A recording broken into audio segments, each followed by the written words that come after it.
Bab 2238. Kekuatan segel api suci. Dalam sekejap, segel api suci bersinar terang. Semua ilmu sihir yang dilemparkan oleh Ricky Wang seketika meleleh seperti salju di dalam sinar terang ini. Semuanya seketika menghilang tanpa jejak, seakan-akan tidak pernah terjadi apa-apa. Sedangkan segel api sucinya, selain lebih berat sedikit, tidak ada perubahan lain lagi. Teddy Wei teriak. Ricky Wang juga mulai serakah, dia terus mengerahkan berbagai macam jurus api suci ke Teddy. Namun, di bawah kekuatan segel api suci, semuanya menghilang. Hahaha. Segel api suci memang adalah lawan terbesar bagi para kultivator yang berlatih api suci. Melihat Ricky yang berhenti menyerang dan putus asa, mata Teddy yang membawa segel api suci penuh dengan semangat. Tidak perlu dihisap, juga tidak menghabiskan banyak reiki untuk digunakan.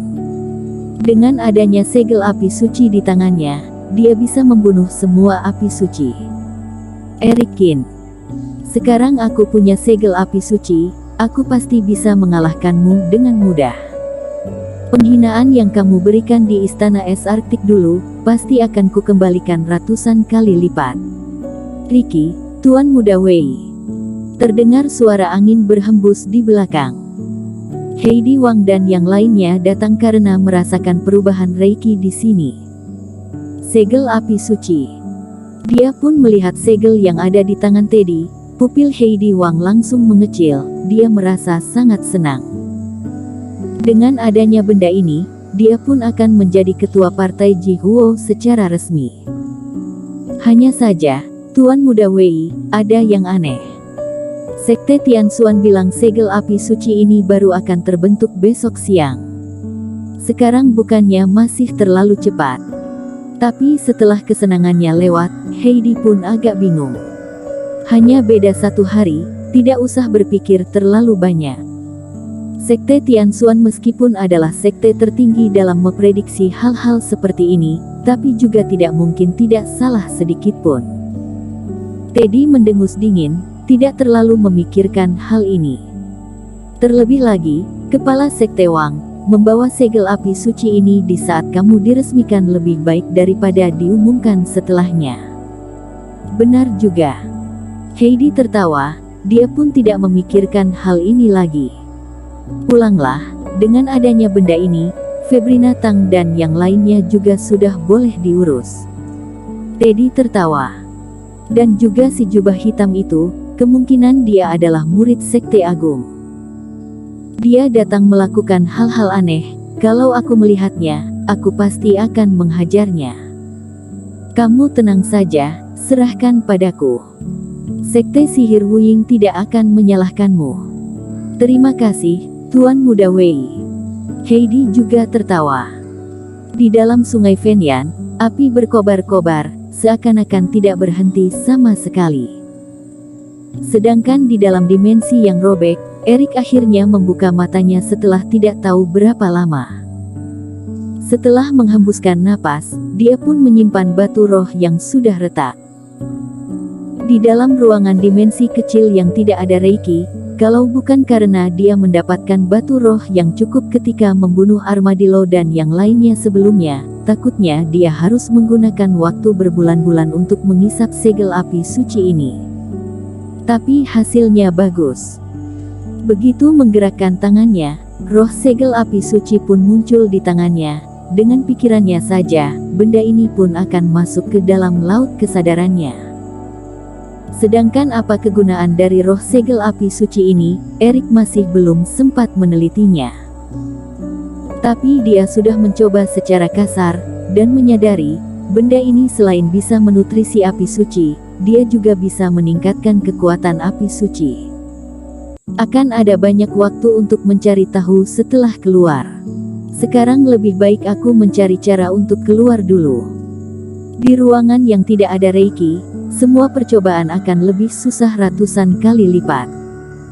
Eric Qin juga tidak berencana mencoba kehebatan roh segel api suci di tempat ini. Lagi pula ini adalah benda berharga yang didapatkan Frentang dengan resiko kehilangan nyawa, sudah pasti bagus. Kemudian, Erik berdiri dan mengibaskan tangannya. Seketika api emas dan api merah diisap masuk ke tubuhnya seperti tornado. Willy Lu akhirnya selamat, dia hampir saja duduk di lantai. Teman seiman, kamu seharusnya sudah mengisap warisan kepala sekte, kan? Apakah kamu sudah menemukan cara untuk keluar? Willy berkata dengan wajah penuh harapan. Kita bicarakan nanti, sekarang kita pergi jemput beberapa orang dulu. Erik tidak langsung menjawab, melainkan melangkah keluar dari gua. Willy menggelengkan kepala tanda tidak berdaya, dia hanya bisa mengikuti Erik dari belakang.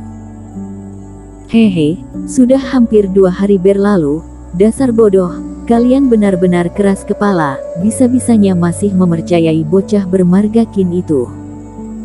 Di luar gua, formasi petir mengelilingi daerah itu, Ramley Leng terus berbicara, mencoba memicu perselisihan. Dia pasti sudah menemukan cara untuk keluar, tapi karena memerlukan tenaga yang besar, dia pun meninggalkan kalian dan pergi sendiri. Kalian masih menunggunya di sini, benar-benar kasihan. Kusarankan kalian lepaskan aku berjanji tidak akan membunuh kalian, apalagi aku juga akan mencari jalan keluar. Aku berada di fase penilaian, kalau tempat ini benar-benar ada cara untuk keluar, aku pasti akan menemukannya.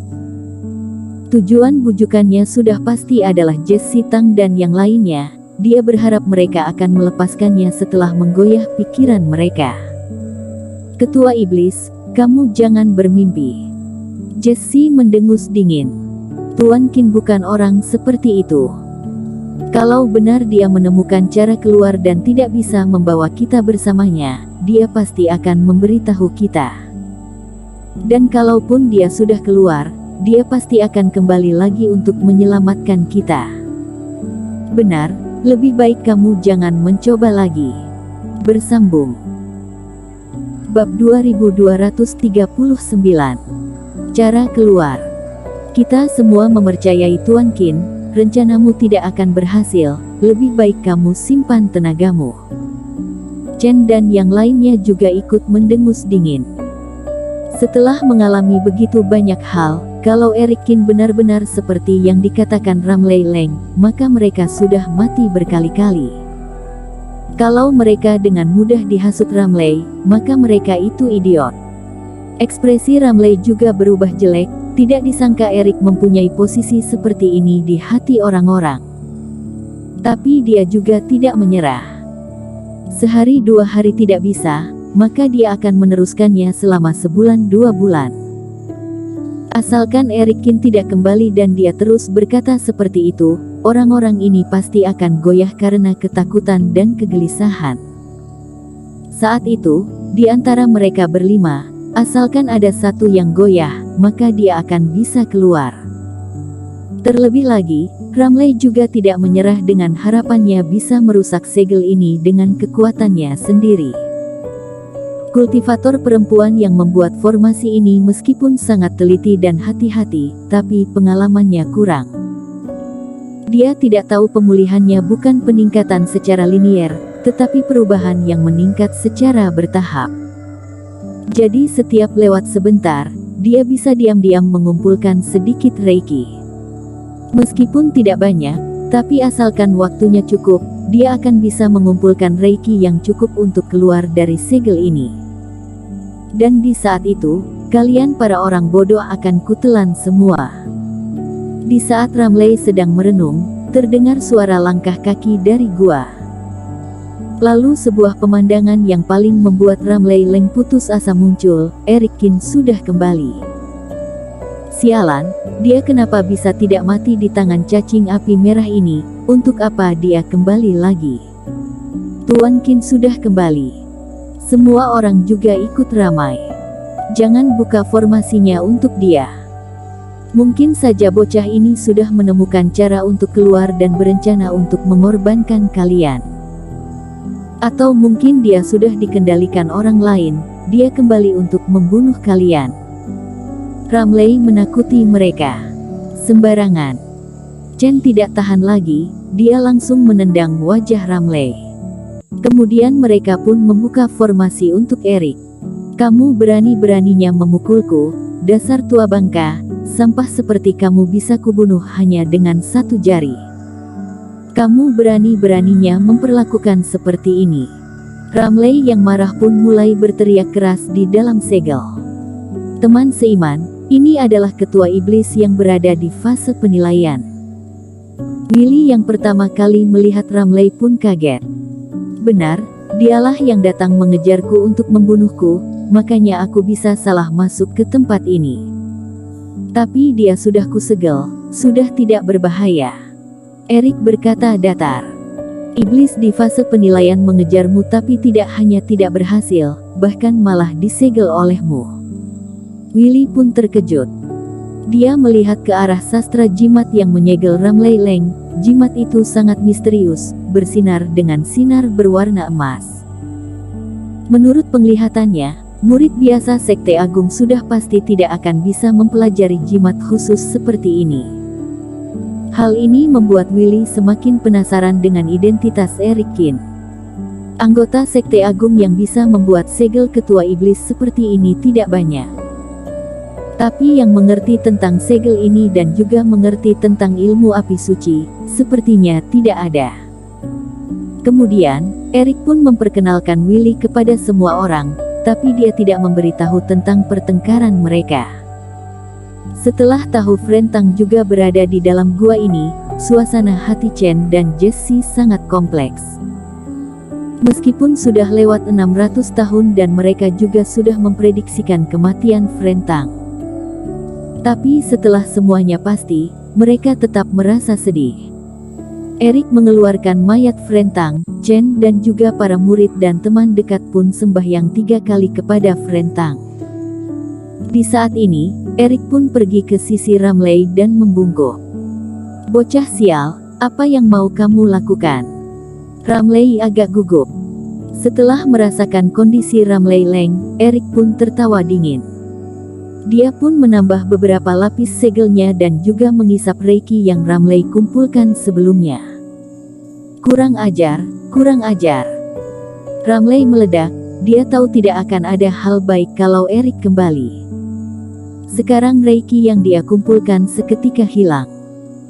Haha, lucu sekali, pergi keliling 1 putaran, akhirnya hanya menemukan sebuah kemelekatan jiwa yang tidak berguna dan 1 mayat. Kalian tidak akan bisa keluar. Setelah tidak ada harapan untuk melepaskan diri, Ramley pun mulai menyindir mereka. Bisa keluar atau tidak, kamu akan segera tahu. Tapi setelah keluar, keadaanmu sudah pasti tidak akan baik. Erik menaikkan alisnya dan langsung menutup mulut Ramley. Teman seiman, maksudmu adalah, kamu benar-benar telah menemukan cara keluar dari senior Frentang.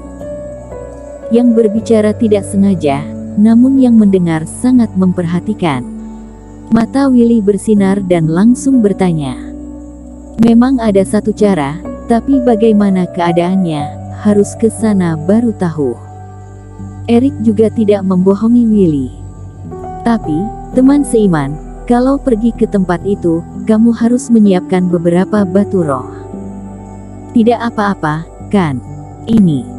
Mata Willy bergerak dan tersenyum pahit, teman seiman, sebenarnya batu roh sangat langka.